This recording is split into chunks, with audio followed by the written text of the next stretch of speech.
자, 오늘은요, 무슨 얘기 할 거냐면, 지난주에 저희가 미국 민주주의의 아버지, 조지 워싱턴에 대해서 얘기했잖아요. 자, 오늘은, 저는 제목을 이렇게 정해봤습니다. 신화가 된 대통령. 링컨. 링컨. 네. 링컨에 대해서 이제 여러분이 알고 계신 거는 그냥, 흑인 노예를 그러니까 노예제 폐지. 응. 네, 노예제 폐지만 주로 이제 돼 있는데요. 역사적으로 여러 가지의 최초의 기록을 많이 남긴 대통령이기도 하고요. 불행한 결말을 맞기는 했으나 업적도 많이 세우셨고 가장 사랑받는 대통령 중에 항상 1, 2위를 하는 그렇죠. 미국의 이제 가장 존경받는 정치인이기도 합니다. 근데 그리고 많은 미국 대통령들이 뭐 오바마, 트럼프 뭐 이런 분들이 대놓고 링컨 대통령 얘기 굉장히 많이 했죠. 많은 미국 정치인들의 롤 모델. 예.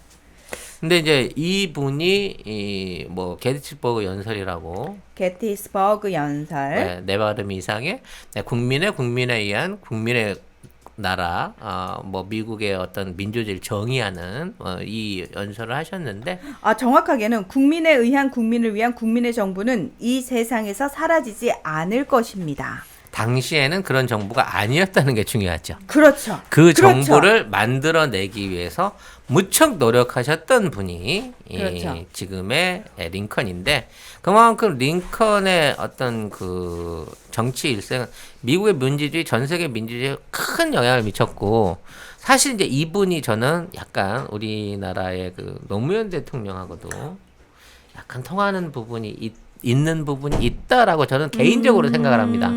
트럼프가 노무현 대통령을 닮은 게 아니고요.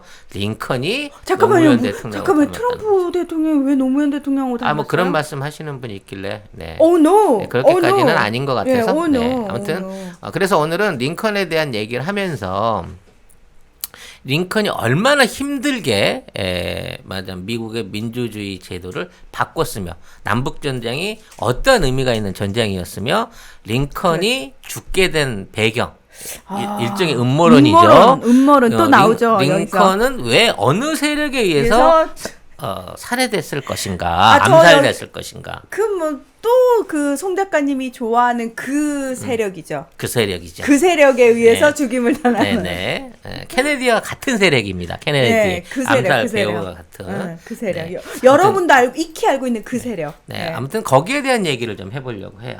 네. 자, 그러면은 시작을 할까요? 네. 바로 가시죠. 네. 자, 에이브래햄 링컨 1809년 2월 12일 생이고요. 1865년 4월 15일 대통령으로 재직 중에 그러니까 살해당한 거죠. 예, 살해당했습니다. 56세에. 암살당한 거야. 총살이라니 이 양반. 그렇구나. 그래서 총으로 죽였잖아. 그래서 총살이잖아. 총으로 암살당한 거지. 그래서 네. 예, 총살당했다는 네. 미국 제 16대 대통령입니다. 예. 그러니까 한마디로 말해서 이분은 미국을 지금의 연방 정부로 있게 만든 대표적인 인물. 예. 그리고 흑인 노예 해방을 선언하신 분. 요 두 가지로 가장 크게 이제 그 공이 분류가 되는 그런 분입니다. 아메리카 연방을 완성한 분인데요. 일단 링컨에 대해서 여러분 익히 알고 있는 거 있잖아요. 워낙 인생에 있어서 굴곡을 많이 겪은 사람이다.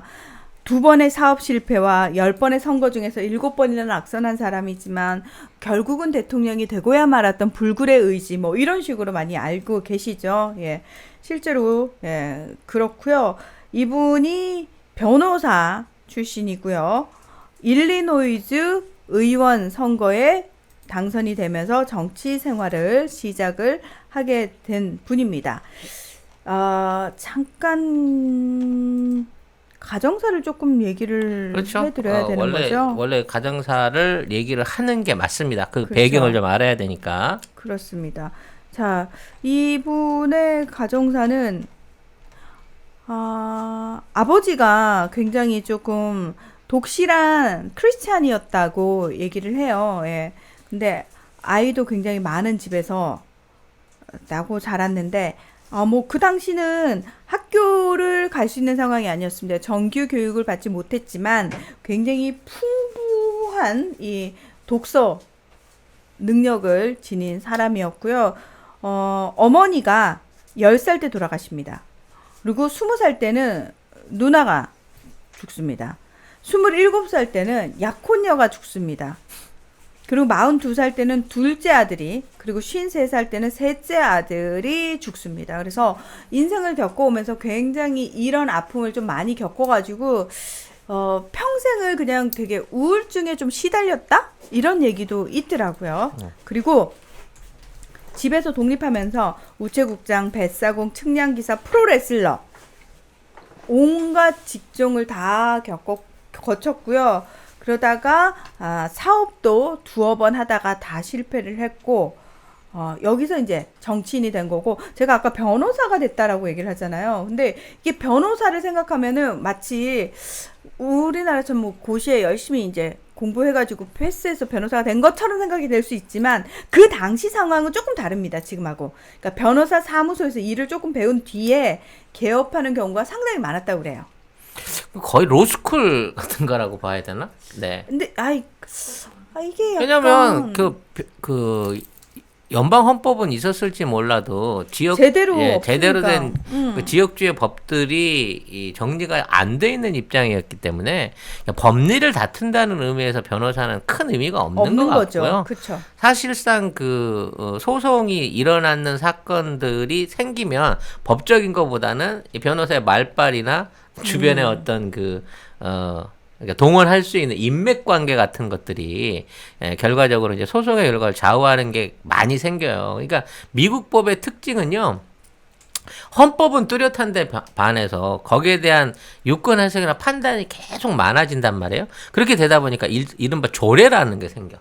그래서 그러니까 법 체계를 분류할 때 영미법 체계를 약간 불문법이라고 표현을 하기도 법이 하거든요. 없는 법이야 사실 따져놓고 그러니까, 보면 원칙만 있어. 큰 것만 있고 중간은 거의 뭐라고 해야 되나, 변호사들과 이 법정 다툼 그렇죠. 과정 속에서 만들어지는. 그러니까 흔히 하는 말로 조례 같은 거, 판례 같은 게 생긴단 말이에요. 그렇죠. 이러이러한 사건이 몇 년도에 있었는데 그때 이러이러한 사건이 이렇게 판단됐기 때문에 우리도 이렇게 하는 게 맞습니다. 라는 식으로. 이게 나중에 소송의 내용이 돼버리는 거예요. 그렇죠. 그리고 근데 우리나라는 그 반대로 독일 법률 계열 따르고 있거든요. 성문법이라고 그래가지고 법 조항이 굉장히 자세하게 착착착착착 있습니다. 그래서 거기에 대한 법 조항을 어겼느냐 안 어겼느냐를 가지고 그렇죠. 법리적인 경쟁이 가능한데 미국 보면 말 잘하는 놈이 이기는 거야. 거의 따져놓고 보면. 변호사들이 판을 치게 되는 거죠. 예. 그러니까 그래서 우리나라 법대 교수님들은 거의 대부분 우리나라 법 체계 때문에 유럽 쪽, 독일 쪽에서 유학하신 분들 의외로 되게 많으세요. 그러니까 우리 법이요, 헌법이 이제 독일 헌법과 뭐 미국 헌법, 영국 헌법, 프랑스 헌법 중에 좋은 것들만 추려가지고 짜 못해서 만들었다라는 얘기가 있어요. 네, 우리 헌법이 그렇게 허술하게 만들어진 게 아닙니다. 그렇기 때문에 우리 법 조안의 헌법은 매우 좋은데 나중에 이제 세부 항목이라든지 이런 법들이 정비되기 시작하면서 이걸 만들고 이걸 집행하는 놈들이 말하자면 이거를 돈 있는 놈, 권력 있는 놈 위주로 막 바꿔서 적용하다 보니까 이게 이제 법 앞에 평등한 세상이 오히려 좋은 법을 갖고 있는 우리가 오히려 더 이게 더 강한 거고요. 미국은 사실상 이런 어떤 정의에 대한 부분을 밝히는 데 있어서 이제 증거주의라든지 뭐 여러 가지 말하자면 고소인, 뭐 소송인들의 어떤 개인적인 사안들이 적용되는 경우가 굉장히 많아요. 판사의 판단에 의해서 결정되는 경우가 많더라는 얘기죠. 그래서 이 당시의 법은 우리가 생각했던 지금의 법하고는 좀 다른데 이러한 변호인으로 활동을 했는데 이 사람이 거의 무학에 가깝고 직업도 굉장히 다양하고 이걸로 돈도 못 벌고 그랬던 걸로 보면 정치에 입문하게 된 계기도 뭐 큰 꿈이 있어서라기보다는 이른바 권력하고 좀 가까운 데 이게 의원을 하고 뭘 한 다음에 변호사 업을 하면 좀 이렇게 말 끝발이 생길 거 아니에요. 그런 목적으로 정치를 처음에 시작하지 않았나 저는 그렇게 평가하고 싶어요. 그리고 이 당시에는 간선제였거든요. 그러니까 직선제가 아니고, 그러니까 의회 내에서 사람들 자기네들끼리 또 뽑는 그런 제도여가지고 아마도 지금 말씀하신 그 내용이 조금 맞지 않을까라는 예. 아무튼 이렇게 생각이 그 등장한 사람이기 때문에 그 당시 기득권 정치인들한테는 사실 좀 듣보잡이었을 거고요. 듣보잡이고 네. 무시당하기 딱 좋죠. 그래서 이제 솔직히. 승진이 안 되는 거야. 의원에 당선될 때도 여러 번 떨어졌지만 어렵게 의원이 됐어도 그 안에서 높은 자리로 올라갈 수가 없는 사람인 거죠. 네, 네. 맞아요. 1940년에 대통령 선거인단으로도 낙선을 했고요. 1844년에는 연방 하원 의원 공천에서 또 탈락을 합니다. 그래서 1846년, 그러니까 다시 말해서 처음에 1834년에 일리노이주 의원, 그 주 의원을 한 다음에 무려 12년이 지난 1846년에 간신히 연방 하원 의원에 당선이 되게 됩니다. 하지만 이 이후에도 1855년에 연방 상원 의원에 낙선을 하고요. 1856년에 부통령 후보 경선에서도 낙선을 하고요. 예. 거의 당선된 예가 이거 없어요. 없어요. 그러네요. 네, 1858년 상원 의원 선거에 출마를 해서 낙선을 하게 됩니다. 또 그 결과적으로 이 사람은 그 관운이 거의 없었기 때문에 관은 네. 관운이 저희 없었기 때문에 사실 이 대통령이 된다는 건 생각도 할 수 없는 인물이에요. 근데 되게 웃긴 건 뭔지 아세요? 1860년 말에 치러진 대선에서 대통령이 돼요. 그러니까 2년 전 상원 의원 선거에서 떨어졌던 사람이. 그러니까 이게 상원 의원에서 떨어진 링컨이 대통령 후보가 될 수 있었던 그 결정적인 배경이 무엇이냐를 알아야 된다는 거예요. 그러니까 링컨이 막 뒤 배경이 든든하고 막 집안이 부자고 가문이 정치 가문 이거 전혀 아닌데 어떻게 해서 대통령 후보가 될 수 있었느냐라는 부분인 거고 그 대통령 후보가 될 수 있었던 결정적인 계기가 흑인 노예 그러니까 지금의 노예제도 폐지에 대해서 찬성론자였기 때문에 이 사람이 대선 후보가 될 수 있었다는 거예요. 그러니까 링컨이라는 사람이 대중들한테 인식이 되게 된 계기가 바로 이 흑인 노예 해방, 노예제 폐지와 관련된 토론이거든요. 그러니까, 링컨은 어머니가 10살 때 돌아가셨잖아요. 그래서 아버지가 재혼을 해요. 재혼을 하는데 그 재혼한 새어머니가 굉장히 유머러스한 분이셨대요. 그래서 링컨이 굉장히 좀 유머러스한 사람이었대요. 그래서 아마도 그 어머니한테, 그 새어머니한테 그런 영향을 받아서 이렇게 유머러스한 사람이 되지 않았겠느냐, 이런 얘기도 있는데, 이 1858년 상원의원 선거에서 그 당시 굉장히 유명한 정치인이었던 스티븐 A. 더글러스라는 사람하고 맞붙게 되거든요. 근데 이 사람하고 무려 7번인가 8번 토론회를 붙어요. 그렇죠. 근데 거기서 이제 주제가 뭐냐면 그 노예제 폐지와 관련된 내용인데 이 더글러스라는 사람은 그거예요. 해당 주의 주민들이 이 폐지 여부를 결정하게 하자. 이거였다면 링컨 대통령은 그러니까 링컨은 그 당시에 상원 의원 후보로 나온 링컨은 그거보다는 그거 있는 것 자체가 노예제가 존재한다는 것 자체가 사실은 이 연방 정부를 위해서 굉장히 수치스러운 일이기 때문에 결국은 폐지 쪽으로 가야 한다라는 요지를 가지고 있었던 거예요. 근데 사실 그때 이제 링컨이 어떤 여기에 대한 뚜렷한 철학이 있어서 이거를 했다기보다는 맞아요. 더글러스가 이걸 찬성하니까 나는 그 반대파의 표를 얻기 위해서 말하자면 적의 반대를 함으로써 이쪽의 진영을 그 선명성을 보여주기 위한 용도로 이걸 썼지 이게 꼭 그 노예 제도가 없어야 된다는 등 뭐 흑인에 대한 애정이 있다든 등 뭐 인종 차별에 대한 반감이 있든 이런 사람은 아니었어요. 말 그대로 정치인이었던 거지. 그러니까 진짜 정치인이었던 게 뭐냐면은 실제로 그 1858년 9월 일리노이주 남부에서 연설한 내용이 있는데 그게 뭐냐면은 저는 흑인종, 그러니까 니그로를 투표인이나 배심원으로 만드는 것, 정권을 쥐게 하는 것, 백인들과 결혼하게 하는 것에 찬성하지 않고 찬성한 적도 없다고 말하겠습니다. 거기에 더해서 저는 흑인과 백인종 사이엔 물리적인 차이점이 있으며 그 차이점이 영원히 두 인종이 사회적, 정치적 동등관계로 살아가는 것을 방지할 것이라고 믿는다고 말하겠습니다. 백인종에게 우월한 지위를 부여해야 한다는데 찬성합니다. 그러나 이 기회를 빌려서 다시 이야기하건대 저는 개인적으로 백인종에게 우월한 지위를 부여한다고 해서 흑인종이 모든 권리를 부정당해서는 안 된다고 봅니다. 저는 이해할 수가 없습니다. 제가 흑인 여인이 노예가 되는 걸 원치 않는다고 해서 제가 그 흑인 여성분과 결혼하고 싶은 건 아니거든요. 자, 여러분 이게 무슨 내용인지 이해가 바로 되십니까? 결과적으로는 이제 원론적인 면에서 노예 해방은 이게 해방도 아니야 이 사람이 말 노예 제도의 폐지인 거지. 노예 제도가 폐지된 데서 모든 노예가 자윤이 된다면 이런 구체적인 대안이나 전혀 없었어. 전혀 없어요. 근데 이 사람이 이거를 통해 갖고 아무튼 낙선하게 됐는데도 불구하고 유명해지는 거죠. 저 사람은 노예 제도를 반대한다더라. 이런 상황에서 저는 우리가 모르는 빅딜이 있었을 것으로 보입니다. 누구와? 빅딜? 빅딜?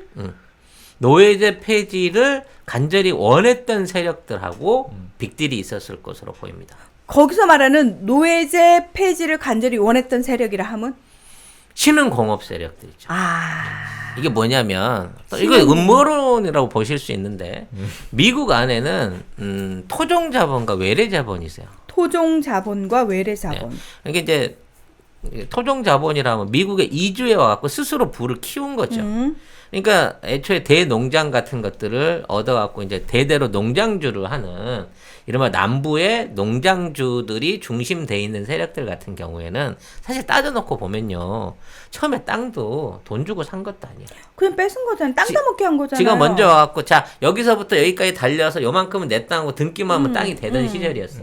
그리고 그 안에서 농산물들 특히 먹화라든지 뭐 농산물들 설탕 이런 것들을 콩, 밀 같은 걸 재배해서 미국에 팔아먹고 돈을 벌었어요.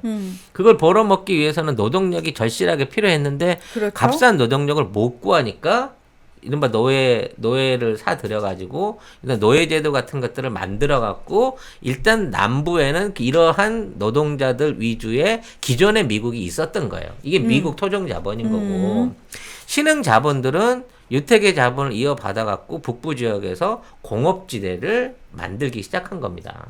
그래서 가공되는 각종 산물들을 만들었고 이제 그와 관련해가지고 은행 사업이라든지 이런 대출이 필요했겠죠. 왜냐면 대규모 시설 투자를 해갖고 공장을 돌리기 위해서 초기 자본이 필요했고 그런 자본을 빌려줄 수 있는 유택의 금융 세력들이 들어와서 미국 안에서 이제 안정적으로 어떤 사업의 규모를 키워나간 거예요. 근데 이제 이게 독립전쟁을 통해 갖고 나라가 분리되고 난 다음부터 얘네들 안에서 이제 기득권이 생기기 시작한 거예요. 경쟁이 생기기 시작한 거죠. 이른바 북부의 공업지대 세력들하고 남부의 농업지대 세력들이 부딪히기 시작하는 거예요. 근데 그렇죠. 초기의 세력들은 다 남부 지역에 그렇죠.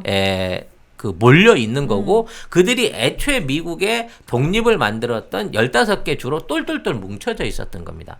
근데 링컨은요, 일리노이 주라 그랬잖아요. 네, 일리노이주. 이 주는 아까 얘기한 그 15개, 미국의 개국에 연결돼 있던 주 출신이 아닙니다.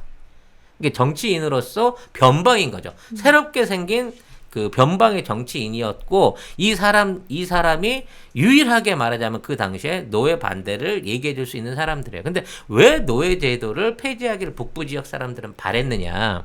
이제 더 이상 외국에서 노예를 끌어올 수 없게 된 거예요.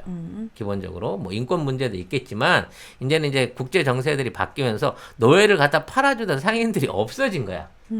옛날 스페인이나 포르투갈 애들이 주로 많이 갖다 팔았잖아. 그러니까 지네들이 그냥 돈 주고 사면 쉽게 썼는데 이제는 그러한 노예를 수입할 방안이 없어요. 그렇게 되다 보니까 안정적인 노동력을 구하기 위해서는 남부에 몰려있는 저 인구들을 데리고 와야 돼. 근데 노예로 그렇죠. 묶여 있으니까 이동이 자유롭지가 않은 거야. 아하. 그래서 이걸 풀고 싶었던 거지. 왜? 그래야 공장을 더 키울 수 있고 지금 벌던 돈을 더 많이 벌 수가 있는데 노동력 확보를 할 수 있는 가장 좋은 방법이 뭐냐? 남부의 농업지대를 해체하고 노예들을 말하자면 직원으로 쓰는 거야. 생산 노동자로 쓰기 위해서 이러한 말하자면 갈등을 만들어내기 시작한 거죠. 왜 영국에서 산업혁명이 처음 시작될 때 공장 노동자들이 엄청 필요해지잖아요. 근데 생각해보세요. 그 당시만 해도 한창 그냥 땅에 묶여가지고 농노처럼 살던 사람들이 네. 많았거든요.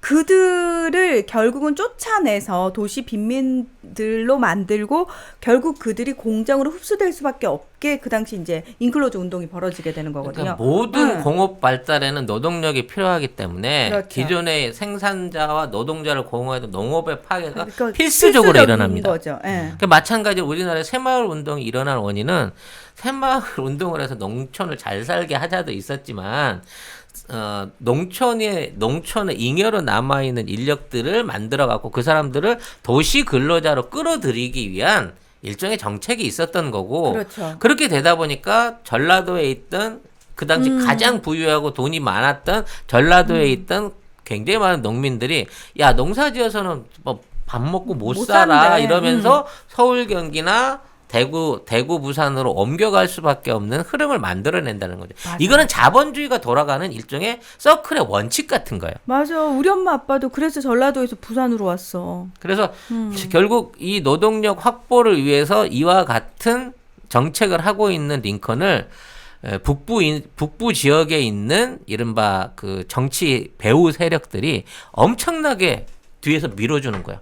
그러면서 순식간에 대통령 후보를 만들어내 버린 거죠. 이게 아니면 링컨의 개인 능력으로 링컨이 낙선한 지 2년 만에 대통령 후보로 나설 수도 없거니와 이긴다고 하는 건 상상도 할 수 없는 그런 상황이었다는 거지 당시에. 이거죠. 화이 스마트워치. 이어폰으로 쓸 수 있습니다. 전화도 되고 음악도 들을 수 있는데 굉장히 음질이 깨끗하고요. 폰하고 150m 떨어져도 정상적으로 유지가 되는 요렇게 옆을 뚝 누르니까 요게 이렇게 뿅 하고 빠지거든요. 그러니까 요게 지금 이어폰인 거예요. 요 부분을 귀에 이렇게 꽂으시면 되는 거고 요걸 빼가지고 요 부분으로 이렇게 딱 넣으시면은 다시 딱 여기 피부에 네. 정확하게 이렇게 곡선으로 돼가지고 딱 달라붙어요. 생활방수도 가능하고요. 제가 그 몸이 안 좋아서 심장 박동을 항상 체크를 하거든요. 고혈압, 당뇨, 운동 칼로리 스텝도 있지만 동맥 안에서 산소 포화도 측정이 가능합니다. 심부전이나 코로나 같은 걸로 인해서 호흡이 부족해지는 상황에서 내 몸에 있는 여러 가지 바란스를 체크할 수 있는 기능이 있다는 거죠. 이 정도 성능 되는 이어폰 하더라도 20만 원은 그냥 기본으로 가거든요. 사장님이 광고주님이신 아닙니다. 건가요? 아니요. 제가 광고주. 아니요. 송 작가님이 광고주예요. 제가 야매로 들여온 거 아니고요.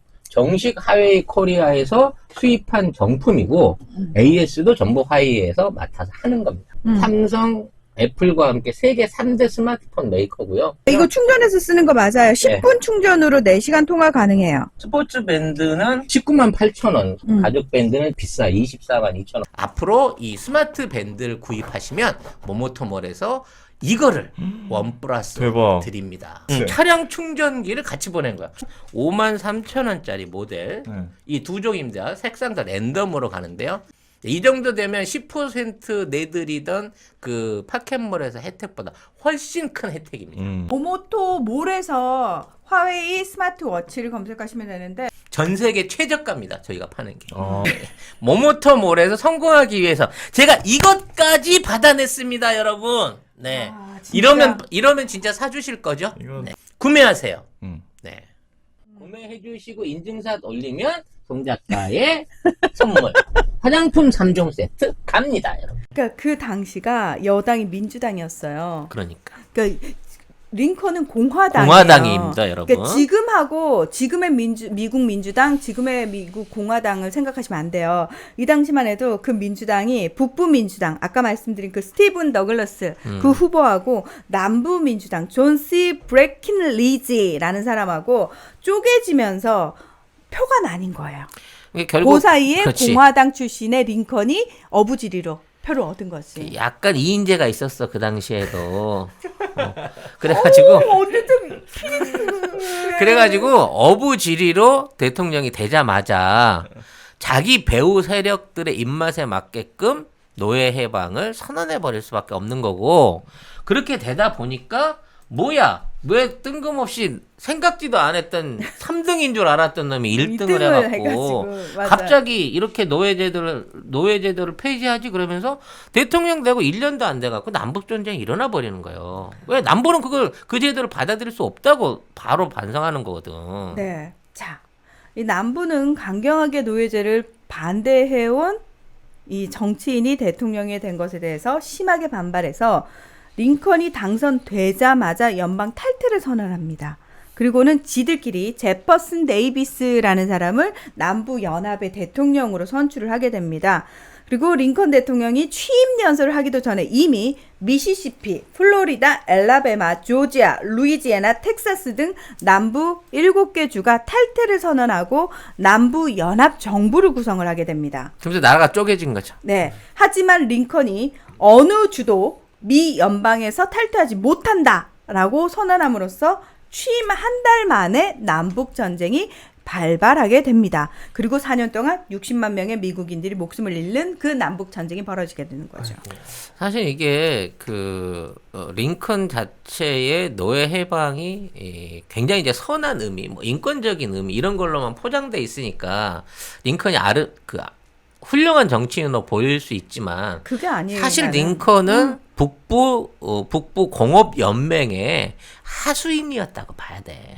그리고 미국을 두 개로 쪼개고 그 기득권을 전쟁으로 몰고 갖고 수없이 많은 사람을 죽이는 왜냐면 비운의 대통령이었다고 봐야 된다는 거죠. 네.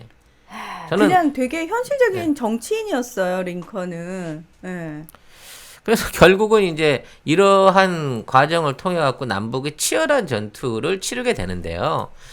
그 당시에 북부는 왕성한 공업 생산력이 있었고 남부는 이제 기초에 비축돼 있는 그 자본이 있었어. 기본 그렇죠. 자본이. 기본 자본. 그래서 이쪽 남부는 기본 자본들을 짜내 갖고 처음에 병력이라든지 어떤 그 우수성 어떤 병력이라든지 조직력의 우수성을 갖고 승기를 계속 잡아 나갑니다. 사실상 북군이 남부군보다 훨씬 더 북부군보다 남부군이 훨씬 더 전쟁을 잘했고 전쟁 초기에는 계속 해갖고 승전을 거두면서 거의 이제 북부군을 퇴폐 직전까지 몰고 가는데 남부군 입장에서는 끊임없는 계속되는 병참이 그게 새로운 비용을 들이기가 전시 비용을 대기가 무리였어요. 시간이 길어지면 길어질수록 점점 더 병참이 모질해서 말하자면 병력이 약해진 거고요. 이 당시에 이 북부군한테는 유럽에서 유입되는 그 자본 엄청난 자본과 배후의 어떤 그 무기나 이런 지원들이 있었던 거죠. 그래서 이걸 통해 가지고 남부군이 조금씩 몰리는 상황이 빚어지게 됩니다. 네, 그런 상황에서 이렇게 전쟁을 한참 하고 있는 상황에서 이제 지금 제일 문제가 되는 이제 펜실바니아에서 게티스버그란 지역에서 대대적인 전쟁이 어떤 충돌이 일어나는 거예요. 게티스버그 한 군데에서만 뭐죠? 1863년 7월 1일 네. 남북 전쟁의 결정 전투는 전환점이 되는 게티스버그 전투가 벌어지게 되는데요.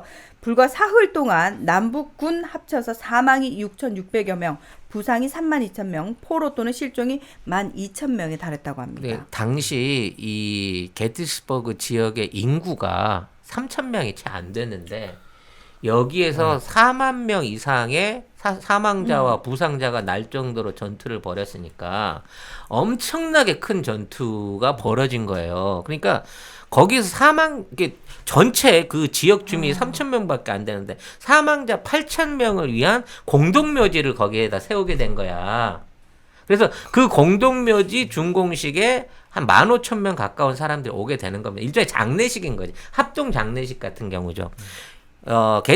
게티스버그 전투에서 승리를 누가 해? 남부군이 했습니다. 북부군의 희생이 훨씬 더 컸다 그래요.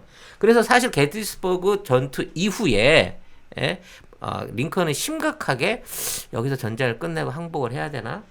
라고 하는 고민을 했었다고 합니다. 근데 말하자면 전쟁 중인 상황에서 게티스버그 명연설이 일어난 거고 이 연설 짧은 이 대목이 이 북부에 있는 사람들에 대한 사기를 확 올려놓는 이른바 역사상 유례가 없을 정도로 유명한 연설이 돼버린 거죠. 그래서 북군이 다시 재정비를 해가지고 남부하고 전쟁을 치러 나가는 거고 결국 남부군의 함락 내지는 이제 뭐 항복을 받아내게 된 거죠. 1865년 4월 9일 이 남군의 로버트 리 장군이 북군의 율리시스 그랜트 장군에게 항복을 하게 되는데 이 로버트 리 장군의 동상이 얼마 전 흑인의 생명도 중요하다라는 시위가 벌어졌을 때 상당히 많은 그 주 정부 마당에 이 장군의 동상이 많았었는데 그것들이 다 끌어내려지는 그런 수모를 당하기도 했죠. 그 사람이 바로 이 로버트 리 장군입니다. 남군의 그 유명한 장군. 그래서 결국 이때 생기게 되는 어떤 남북 간의 우리 6.25 이후의 상황이랑 똑같은 거야. 갈등과 어떤 대립은 그 후로도 100여 년 이상을 계속 유지됩니다. 그렇죠. 그래서 융합이 잘 안 돼요. 문제는 이제 이 와중에 자유를 얻었다고 하는 흑인 노예들의 인권이라든지 그 사람들이 진짜 백인하고 똑같은 평가를 받았는 전혀 아닌 거야. 아까 얘기한 대로 명목상의 노예제도가 해방됐지만 직장을 얻어야만 했던 사람들은 대부분 노예가 아닌 고용주의 생활로 노예하고 똑같은 생활을 계속 이어가게 됩니다. 그러니까 이게요, 그거하고 똑같아요. 자, 이제 자유야. 근데 중요한 거는 배운 것도 없죠. 기반도 없죠. 어디 취업도 안 되죠. 그럼 어떻게? 자기 발로 다시 주인한테 가서 나 좀 고용해 주세요. 그렇죠. 할 수밖에 없는 상황이 벌어지는 거예요. 노비로 풀렸는데도 불구하고 거기 가서 말하자면 그걸 뭐라 그러지? 소작농 되는 똑같은 상황이 남부에서 계속 발생한 거고, 자, 그 중에 일부 흑인들이 북쪽으로 올라와 가지고 자유로운 북쪽 세상에 취업을 하고 일을 하긴 했지만 백인들에 비해서 여러모로 차별받는 그거는 그 후로 한 150년, 1900년도 초반까지 아무것도 변화되는 게 없어요. 근데 그게 지금도 똑같아요. 왜 유럽은 독일도 뭐 마찬가지고 인도주의적인 차원에서 그 중동이라든지 아프리카의 난민들 받아주잖아요. 문제는 뭐냐면은 그들이 그러면은 자유가 됐고 동등한 기회를 부여한다고 해서 그들이 그러면 그 유럽인들하고 똑같은 수준의 생활을 할 수 있느냐? 없어요. 일단 본인이 그 교육 자체가 아프리카에서 너무 난민으로 넘어왔는데 내가 교육 수준 자체가 높을 리가 있나? 설사 운이 좋아가지고 2세, 3세가 높은 교육 수준을 뭐 유지했다 하더라도 문제는 뭐냐면 취업하러 갔을 때 그 사람의 외모라든지 이것만 보고 불이익을 받는 일이 비일비재하다는 거예요. 그러니까 겉으로는 차별하지 않습니다. 근데 실질적으로는 차별을 받습니다. 그러니까 이거는 그 미국인이 그 당시 흑인뿐만 아니라 그 후로 유색 인종들이나 이주민들한테 똑같이 해오고 있는 차별인 거고요. 지금의 인도 사람들, 뭐 아시아계 사람들, 많은 사람들이 주류에 진출한다고 하지만 진짜 애초에 미국에 처음 들어와서 자본을 잡았던, 자리를 잡았던 기득권 세력들의 위세는 지금도 미국 경제나 정치계에서 막강한 거예요. 그렇죠. 네. 그렇죠. 그리고 왜 우리가 지난 시간에 그 얘기했었잖아요. 그러니까 미국으로 들어온 뭐 처음에는 잉글랜드 사람들이 먼저 들어오기 시작했고 그다음 뭐 아일랜드계도 들어오고 막 독일계 뭐 유럽계도 엄청 많이 들어왔는데 이게 되게 신기한 게 뭐냐면 공부하다 보니까 이 또 먼저 들어온 잉글랜드 애들이 위세가 대단했더만. 그렇지. 먼저 왔는데 내가 선배인데. 그러니까 그게 있는 거예요. 기수문화지, 기수문화. 그러니까 우리가 봤을 때 그냥 겉으로 봤을 때 다 똑같은 백인인데 아닌 거예요. 지들 사이에서도 또 계급이 나뉘더라고요. 그러니까 일단 아까 얘기한 아일리시라 그러죠. 네, 영국계 아일리시들이 미국 안에서 귀족 행사를 많이 했고요. 그 다음에 들어왔던 이제 독일계 사람들이 어느 정도 신분적인 그 위치를 많이 차지했었고, 그다음에 이제 유태계는 어디나 다 시켜져 있었으니까. 유태계가 사실 제일 약간 괄시받던. 괄시 받았는데 나중에 이제 이 월가를 장악을 하게 하면서 완전히 권력의 중추로 가게 되는데 이 과정에 링컨의 암살이 있다는 거예요. 그게 너무 빨리 나왔는데. 조금 이따 갑시다. 네, 조금 이따 나와야 되는데 그 얘기는. 예, 그렇습니다. 자, 아까 그 게티스버그 연설이 1863년에 있었잖아요. 1864년에 대통령 선거가 다시 있거든요. 요때 이 링컨 대통령이 재선에 성공을 하게 됩니다. 사실 이것도 미스테리예요. 왜냐하면 링컨이 용도가 다 됐기 때문에 재선에는 떨어질 거다라고 생각을 했는데, 왜냐면 또 전쟁 중이었거든요. 그래서 이제 무슨 전쟁 프리미엄이 있었는지 어땠는지 모르지만 주류가 원치 않았던 링컨이 사실은 이게 대통령이 된 케이스라고 합니다. 네. 근데 문제는 뭐냐면은 1865년 남부의 항복으로 왜 전쟁이 끝나잖아요. 그렇게 종전이 되고 11일 후에 극장에서 이 남부 지지자였던 그 당시에 남부 지지자였던 배우 존 윌크스 부스에게 암살을 당하게 됩니다. 배우한테? 그렇게 나와요. 응. 근데 이제 뭐죠? 극장에서.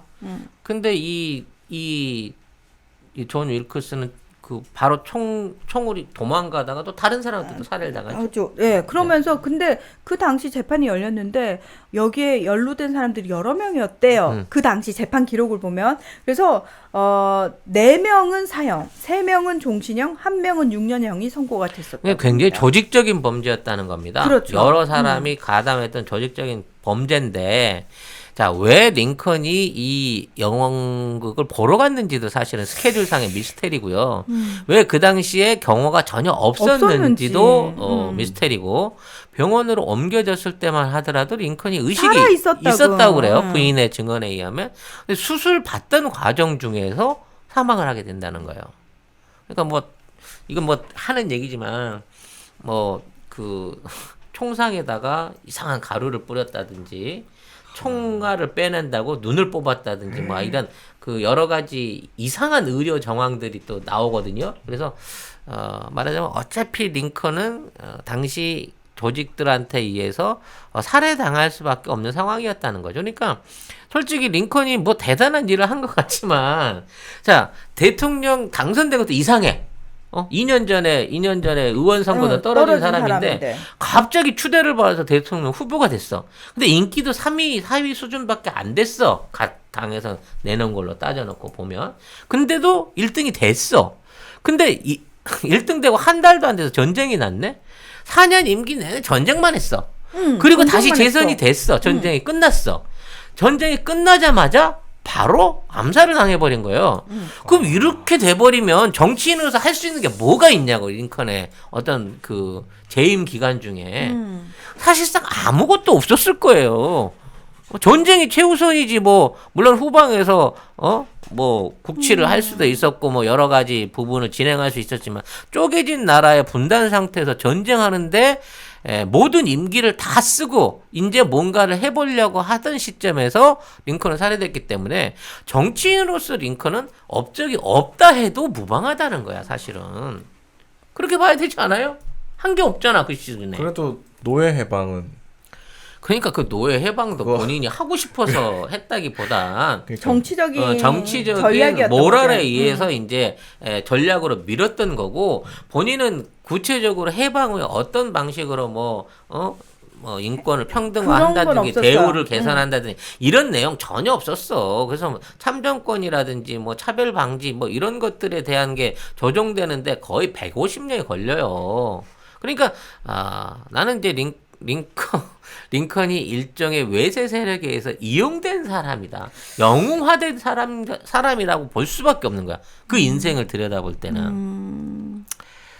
근데 아무튼 그런 와중에 결과적으로 이제 링컨은 지금 설명한 바로 정치인으로서는 한 거 없는 사람이잖아요. 그잖아. 그러게요. 관료도 없고 장관도 없고 무슨 상원 의원을 한다고 하더라도 한 번 의원 해보고, 의원을 했어도 장자리를 한 번도 맞춰본 적이 없다가 뚝 떨어진 대통령이 되고 전쟁을 치렀고 전쟁 끝나자마자 죽었어. 그럼 왜 이런 사람을 죽였겠느냐라는 부분에 대한 의혹이 나오기 시작하는 거예요. 이건 우연한 사례가 절대 아니니까 조직적인 범죄이기 때문에. 그래서 그 당시에 이제 군사적 내용을 지켜보자면 남북이 전쟁을 했으니까 엄청나게 많은 돈들이 풀릴 거 아닙니까? 근데 남부는 현금이 있었어, 현금이. 이게 현금 자기들이 갖고 있는 자산이 있었고 기본적인 유동자산과 부동산이 있었기 때문에 이걸로 갖고 전비를 조달한 반면에 북군은 사실상 100% 대출에 의존을 한 거예요. 은행에서 빌려갖고 전쟁을 한 거야. 이렇게 되다 보니까 북군이 가지고 있던 돈들 자체가 계속 찍어내니까 계속 인플레를 일으키게 되는 거고 국가의 채무 비율이 엄청나게 올라간 거야. 링컨이 판단해 봤을 때 이 추세로 나중에 전쟁이 끝나도 야 이거 은행빚 갚다가 나라가 작살나겠구나라는 생각을 해요. 그렇죠. 그래서 링컨은 전쟁 중에 일종의 군표를 만들어내기 시작합니다. 군표? 그러니까 북부군이 활용할 수 있는 북부군을 위한 별도의 화폐를 제작한 거예요. 네. 이걸 이제 그린 노트라고 하는데 요즘은 이제 그거를 그 위조 지폐 이름으로 쓰지만 그 당시에 녹색의 군표를 제작해 가지고 그걸로 말하자면 미국의 행정부가 은행가에서 돈을 빌리지 않고 행정부가 그거를 찍어 가지고 그 돈을 돌리기 시작합니다. 그래서 물가 안정이 어느 정도 돼요. 그렇게 되면서 말하자면 전쟁 끝나고 나서 이 돈을 계속해 가지고 미국의 공용화폐로 끌고 가려고 했다는 말이 있어요. 그랬기 때문에 그 당시에 은행 세력들이 그러니까 여기에 이제 돈을 댔던 은행 세력들은 이른바 우리가 알고 있는 유택의 자본 세력들입니다. 미국에 처음 들어왔던 각종 이게 영국 돈들인 거죠. 걔네들이 돈을 들여서 뭐 철도를 넣게끔 돈을 들이고 뭐 카네기나 뭐 이런 사람들 같은 부자들을 만들고 뭐 여러 가지 얘기들이 많이 나와요. 근데 이러한 애들이 결국 남북 전쟁을 통해 가지고 미 정부를 완전히 국채로 집어먹으려고 하다가 트럼프가 내가 이 국채를 갚기 위해서는 미국 국민이 너무 고통스러우니 앞으로 미국 행정부가 운영하는 별도의 화폐를 통해 갖고 경제를 꾸려가려는 시도를 했기 때문에 링컨이 트럼프가 아니고 트럼프라 그랬어? 네. 트럼프도 똑같은 시도를 해요 지금. 그걸 하려고 하고 있기 때문에 제가 얘기를 드린 거예요. 그걸 하려고 하다 보니까 결국은 암살이 될 수밖에 없었고 그렇게 그 링컨 다음으로 이제 그 올라왔던 미국의 후임자들은 거기에 대한 국채를 전부 다 인수하고 받아버립니다 결과적으로. 그래서 미국이 이 경제적으로 지금의 그 상업은행과 다름없는 미국의 그 연방준비제도 연방준비은행으로 모든 경제적인 권력이 귀속돼 버리는 상황이 만들어지는 거고 실제로 그 세력들이 그 후로 남부와 북부가 이미 피폐해졌으니까 걔들이 돈을 뿌리질 않으면 그 지역 경제가 못 살아나기 때문에 지역에 있는 연방의 경제와 정치까지도 전부 다 모두 집어삼키게 되는 주정부의 그런 결과를 만들어내게 됐다는 거죠. 김경민 님께서 금융자본에 거역하고 살아남은 지도자가 없는 건가요? 그렇죠. 네. 사실 이제 이 비슷한 시도를 케네디가 했기 때문에 케네디도 암살됐다는 얘기도 있고요. 레이건이 한참 그 냉전 종식을 하려고 했을 때 한번 총 맞지 않았습니까? 네, 총 맞았죠. 네, 그것도 이제 이런 사건과 연계가 있다는 거죠. 그래서 사실 트럼프가 지금 하려고 하는 것도 외부 세력이 보기에는 총 맞기 딱 좋은 딱 좋은 그 세력이기 때문에 사실 암살을 할 수 있는 기회가 별로 없기 때문에 지금과 같은 일종의 부정투표를 통해서라도 트럼프를 제지시켜야만 하는 절대절명의 위기 상황이 있었다. 너무 많이 나갔나? 너무 링컨 얘기다. 나갔는데. 네. 아무튼 여기에 대한 개인적인 연관성을 생각하고 있어요. 네. 아니 트럼프는 트럼프도 유대 자본하고 연결돼 있잖아요. 그렇긴 하죠. 근데 그 지금 말씀한 그 유대 자본과 반대편에 서 있는 유대 자본이거든요. 그러니까 유대 자본도 좌파와 우파가 있어요. 나뉘어져 있거든요. 네. 조지 소로스 같은 극렬 좌파가 있고 저 샌즈 카지노 회장 그 누구지 이름이 아주 샌드 회장 같이 아주 온건한 우파가 있단 말이에요. 근데 트럼프는 이제 우파거든. 네. 사위가 유대인인데 뭐. 그럼. 예. 아니- 괜히 이방카를 그쪽으로 보냈겠어. 예. 또 음모론 더 나가면 이방카가 4년 후에 대통령 근데- 나온다는 얘기도 있으니까. 그러니까. 너무 많이 가지는 않는데 아무튼 지금 있는 자본은 옛날에 통합된 자본이 아니라 그 자본이 좌파 우파로 나눠져 있는 거기 때문에 또 지금과 같은 분열이 가능하다는 거거든요. 좀 어찌 됐거나 오늘 우리가 이제 링컨 얘기를 해본 거는 정리를 하자면 링컨은 우리가 알고 있는 대단한 정치인은 절대 아니라는 겁니다. 그리고 근데 왜 그럼 노무현 대통령하고 비슷하다고 그랬어? 아니 이제 떨어진 것 때문에 많이 떨어지고 고생하고 낙선하다가 대통령 된 힘들었고 걸로. 뭐 이런 건데 차이는 그거예요. 링컨은 자본 세력들이 이렇게 끌어올려서 만들어낸 대통령이라고 그러면 우리 노무현 노무현 대통령은 대통령은 진짜 시민의 힘으로 힘으로, 경선하면서 0.5% 시작해서 맞아요. 광주에서부터 이기기 시작해서 그 역풍을 타고 올라와서 서울까지 올라오고 그 많던 정치적 경쟁자 정몽준과 이인재와 또 나오네. 그리고 결국 나중에 이해찬까지 꺾어가면서 승리를 거둬낸 시민이 만든 대통령이란 그 차이가 있는 거예요. 저 노무현 대통령 그 경선할 당시에 제가 제주 MBC 있었거든요. 근데 왜 제주에서 경선이 처음 시작되잖아요. 그래서 왜 처음에 경선하는 곳을 딱 보면은 그 여론의 향방을 알 수 있다 뭐 이런 얘기했는데 제주에서 누가 일했는지 기억나세요? 모르겠는데요. 한화갑이요. 맞아. 처음에 졌어. 1차에선 졌어.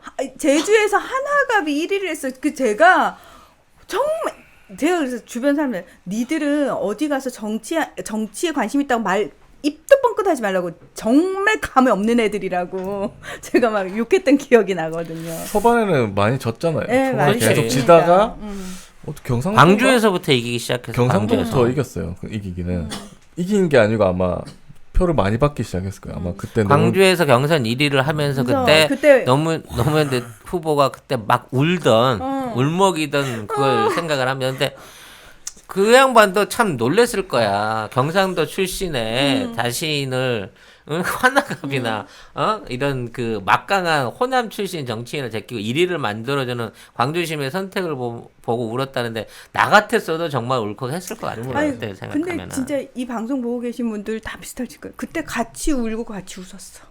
우리 다 노무현 대통령하고 같이 울고 같이 웃었어요. 그래서 그 나요. 시민의 힘으로 만들어진 대통령이 집권을 하시는 동안 얼마나 힘든 일이 많았냐는 거야. 내외부로 그 저표 세대가 시달려서. 그래도 노무현 대통령은 본인이 만드신 제도나 철학이나 법 같은 게 있어서 앞으로 한국의 민주주의는 무너지지 않을 거다라고 하는 일종의 확신이 있으셨다 그래. 퇴임하실 때만 하더라도.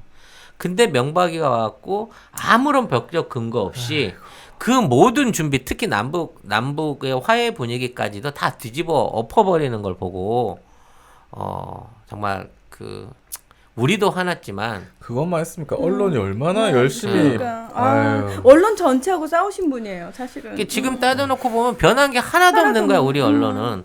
바뀌어진 건 뭐냐? 또다시 노무현처럼 문재인을 이룰 수 없다라고 지금 문재인 대통령을 지키고 있는 국민의 지지도 많이 그때 하고 다른 것일 뿐이지 지금 언론 환경, 정치 환경 우리가 184 가졌다 그래도 크게 달라지지 않았어요. 9월 달에 마무리 지어야 될 공수처를 지금 아예 말도 못 꺼내고 있잖아, 지금. 검찰개혁 시작도 못했어요, 아직. 네. 화가 나네, 갑자기. 오늘도 결론은 우리는 깨시민이다. 우리의 힘이 대한민국을 지키고 있다. 지치지 말자. 뭐 그런 얘기를 하고 싶은 거고요. 네.